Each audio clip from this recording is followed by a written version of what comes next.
लेकिन जब परीक्षा खत्म हुई तो खबर आई पेपर लीक हो गया। लाखों छात्रों का भविष्य दांव पर लग गया, लेकिन घंटों तक कोई जवाब नहीं, कोई जिम्मेदारी नहीं, कोई संवेदनशीलता नहीं। पूरे देश का मीडिया यही बता रहा है कि पेपर लीक हुआ, परीक्षा रद्द हुई, मामला सीबीआई को दे दिया गया, लेकिन सबसे बड़ा सवाल कोई नहीं पूछ रहा, इस पूरे मामले की जिम्मेदारी किसकी है?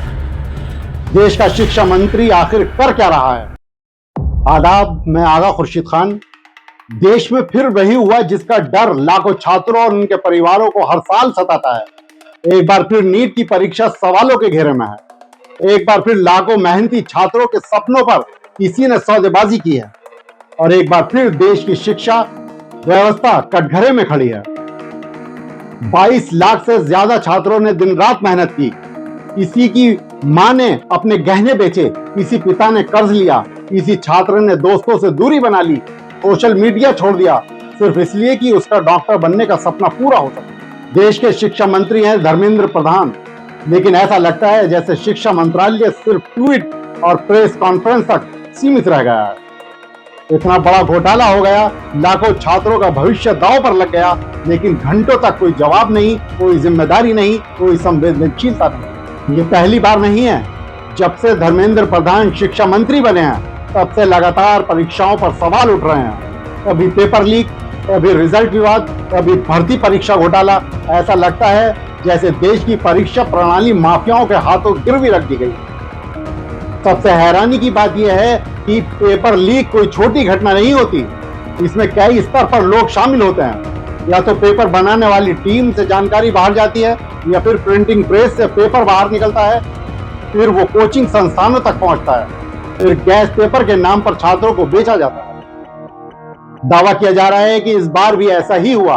एक बड़े कोचिंग नेटवर्क के जरिए कथित तौर पर वही सवाल बच्चों को रटवाए गए जो असली परीक्षा में आने वाले थे। 600 नंबर तक के सवाल पहले से पढ़ाए गए और छात्रों से कहा गया ये बहुत पहुंची हुई फैकल्टी का गैस पेपर है। सोचिए, जिस छात्र ने ईमानदारी से पढ़ाई की वह परीक्षा हॉल में बैठा था, और दूसरी तरफ वो छात्र था जिसके मोबाइल पर पहले से ही सवाल घूम रहे थे। क्या यही नया भारत है? क्या यही मेरिट सिस्टम? सबसे दुखद बात यह है कि अगर मामला मीडिया तक नहीं पहुंचता तो शायद सब कुछ दबा दिया जाता। परीक्षा हो जाती, रिजल्ट आ जाता, कोचिंग संस्थान अपने टॉपर्स के पोस्टर लगाते और करोड़ों का बिजनेस चलता रहता। यानी मेहनत करने वाला छात्र सिर्फ एक मोहरा बनकर रह गया। आज देश में पेपर लीक एक इंडस्ट्री बन चुका है। भर्ती परीक्षाएं लीक, सरकारी exam leak, medical entrance leak. लेकिन सवाल यह है कि इतने बड़े नेटवर्क को संरक्षण कौन देता है? इतना साहस उन्हें कहां से मिलता है? अगर सरकार सख्त होती, अगर कानून का डर होता, अगर पहली घटना पर ही बड़े लोगों पर कार्रवाई होती, तो क्या बार बार यही होता? लेकिन यहाँ तो हर बार एक ही स्क्रिप्ट चलती है। पहले इनकार, फिर जांच, फिर सीबीआई, और फिर छोटे लोगों की गिरफ्तारी, और फिर मामला धीरे धीरे ठंडा। इस पूरे मामले में सबसे ज्यादा मानसिक तनाव किसने झेला? छात्रों ने। एक छात्र जो सुबह 5 बजे उठकर पढ़ता है, जिसने 2-2 साल ड्रॉप लिया, जिसने दोस्ती, रिश्ते, त्योहार सब कुर्बान कर दिए, उसे अब फिर से परीक्षा देने को कहा जा रहा है। सरकार कह रही है कि फीस वापस कर देंगे, दोबारा रजिस्ट्रेशन नहीं होगा। लेकिन क्या कोई छात्र का मानसिक तनाव वापस कर सकता है? क्या कोई उसके टूटे हुए आत्मविश्वास को लौटा सकता है? देश के प्रधानमंत्री नरेंद्र मोदी अक्सर परीक्षा पर चर्चा करते हैं, लेकिन सवाल यह है कि पेपर लीक पर चर्चा कब होगी? युवाओं के भविष्य पर चर्चा कब होगी? विपक्ष के नेता राहुल गांधी ने भी सरकार पर निशाना साधते हुए कहा कि लाखों छात्रों के सपनों को भ्रष्ट व्यवस्था ने कुचल दिया है।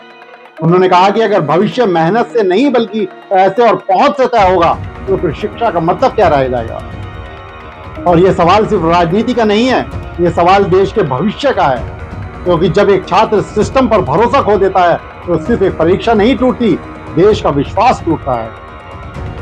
आज देश के गरीब और मध्य वर्गीय परिवार अपने बच्चों को डॉक्टर, इंजीनियर, अफसर बनाने के लिए संघर्ष कर रहे हैं। खास तौर पर मुस्लिम समाज, ग्रामीण समाज और पिछड़े तबकों से बड़ी संख्या में बच्चे अब प्रतियोगी परीक्षाओं में आगे आ रहे हैं। लोग जागरूक हो रहे हैं, शिक्षा को हथियार बना रहे हैं। लेकिन अगर हर साल पेपर लीक होगा तो मेहनती छात्र कहां जाएंगे? सरकार विश्व गुरु बनने की बात करती है, लेकिन जो देश अपनी परीक्षाएं ईमानदारी से नहीं करा सकता, वो दुनिया को क्या रास्ता दिखाएगा? सवाल सिर्फ इस्तीफे का नहीं है, सवाल जवाबदेही का है। सवाल उस व्यवस्था का है जिसने शिक्षा को बाजार बना दिया। देश के शिक्षा मंत्री को सामने आकर जवाब देना चाहिए। सरकार को बताना चाहिए कि आखिर हर बार परीक्षा माफिया सिस्टम से ज्यादा ताकतवर कैसे हो जाते हैं। और सबसे जरूरी, क्या आने वाले वर्षों में छात्रों की निष्पक्ष परीक्षा की गारंटी मिलेगी या नहीं? क्योंकि अगर देश का युवा टूट गया तो सिर्फ एक परीक्षा नहीं हारेगी, पूरा देश हार जाएगा।